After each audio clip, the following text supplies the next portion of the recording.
Bienvenue dans La Palle à Nico, l'émission dont vous êtes le héros. Alors moi je suis vraiment trop jouasse de vous proposer ce nouveau format d'émission qui s'inscrit dans une nouvelle aventure, tout simplement pour Jules et pour moi-même.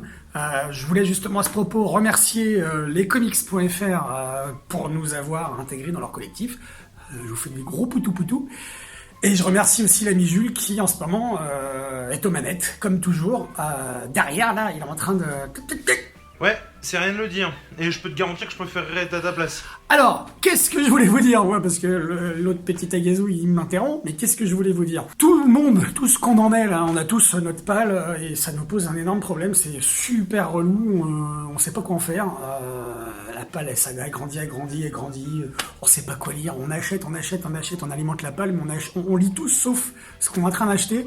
Et même que parfois, justement, on lit des choses qui sont pas dans notre palle, des choses que des copains nous ont données, on n'a pas envie de les faire attendre, on a envie de le lire pour leur donner notre avis. Et la palle s'agrandit. Ça fait des années que j'essaye de trouver une solution à ce problème, et justement, je viens de la trouver. Et ma solution, c'est vous!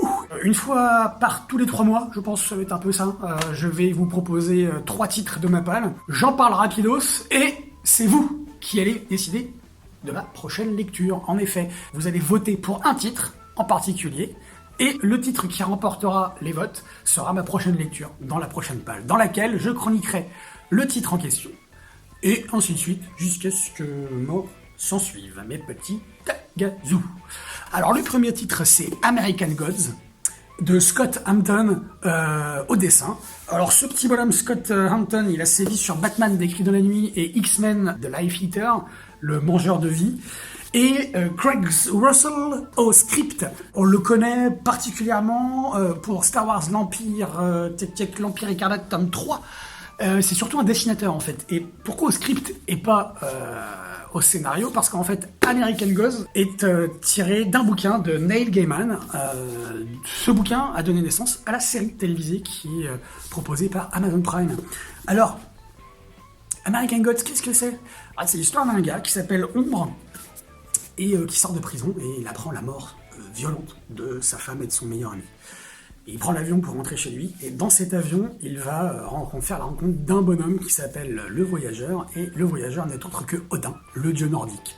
En fait, American Gods va être une chronique sociale de l'Amérique et de la société de consommation du monde occidental, et va se jouer, en fait, les enjeux, c'est les affrontements des anciens dieux, des anciennes divinités, aux nouvelles divinités. Les nouvelles divinités sont Internet, la télévision, la voiture, etc. Tout ce qui fait mouche dans la société de consommation.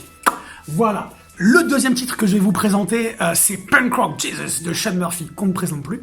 Alors, la petite histoire avec Punk Rock Jesus, c'est que il fait partie des petits cadeaux que Jules m'a fait pour Noël. Alors, non, ce n'est pas un bouquin de coloriage, comme vous pouvez ne pas le constater. Il est en noir et blanc, voilà. C'est encore une chronique sociale, on est dans la société de consommation, on parle plus particulièrement de la télévision, de la télé-réalité, et pour gagner la lutte de l'audience, une chaîne de télé américaine va décider de cloner Jésus, et ça va donner en fait... un Jésus qui va devenir punk, en fait. Il va devenir leader d'un groupe punk. Donc voilà, on est encore sur une chronique sociale de l'Amérique, du monde occidental, de la société de consommation en particulier. Donc le deuxième titre, que vous pouvez me faire lire, si vous le décidez. Le troisième et dernier titre, et non des moindres, j'ai nommé Divinity Integral chez Bliss Comics. Alors celui-ci, je l'ai gagné sur Facebook, je ne sais plus sur quelle page, etc. Enfin, je l'ai gagné, j'ai joué un jeu, je l'ai gagné. Je suis hyper joyeux parce que c'est quand même un bel ouvrage, ça coûte 35 balles. Nous avons ici affaire en principal à Matt Kind, qui a particulièrement travaillé sur l'univers Valiant, comme Trevor Ersine. Ils ont bossé tous les deux sur X-O Manowar, il me semble. On confronte du coup l'URSS avec la science-fiction, et j'ai envie de vous dire, moi, que ça me hype de ouf, vraiment, puisque c'est deux éléments... qui m'attire vraiment, l'URSS, la période historique en fait qui couvre une grosse partie du XXe siècle, une période historique qui est vraiment passionnante, fascinante, à tout point de vue, sans y adhérer, hein, il n'est pas question d'adhérer à tout ça, mais c'est fascinant, il se passe énormément de choses, il y a des choses de fou, de folie qui se passent, et là ici donc, voilà, À leur naissance, certains orphelins sont pris à leur famille et ils sont élevés à la mode soviétique, avec aucun contact extérieur, et ils n'ont pas le droit de fonder de famille. L'objectif, c'est un voyage interstellaire qui va durer des années, et il va leur arriver des choses à ces gens-là. Il va y avoir un premier cosmonaute qui va redescendre sur Terre, qui va revenir, et il va revenir affublé de pouvoirs qui vont le faire passer pour un dieu sur Terre. Donc moi, c'est quelque chose qui me hype vraiment et qui offre énormément de possibilités. Alors, je déconne complet, hein, je préfère carrément là où je suis. Est-ce que tu leur as dit qu'il fallait, voter pour ce que tu allais chroniquer dans ta prochaine vidéo? Tu viens de le faire, voilà. L'émission se termine par la petite intervention de mon ami Jules. Effectivement, il a raison.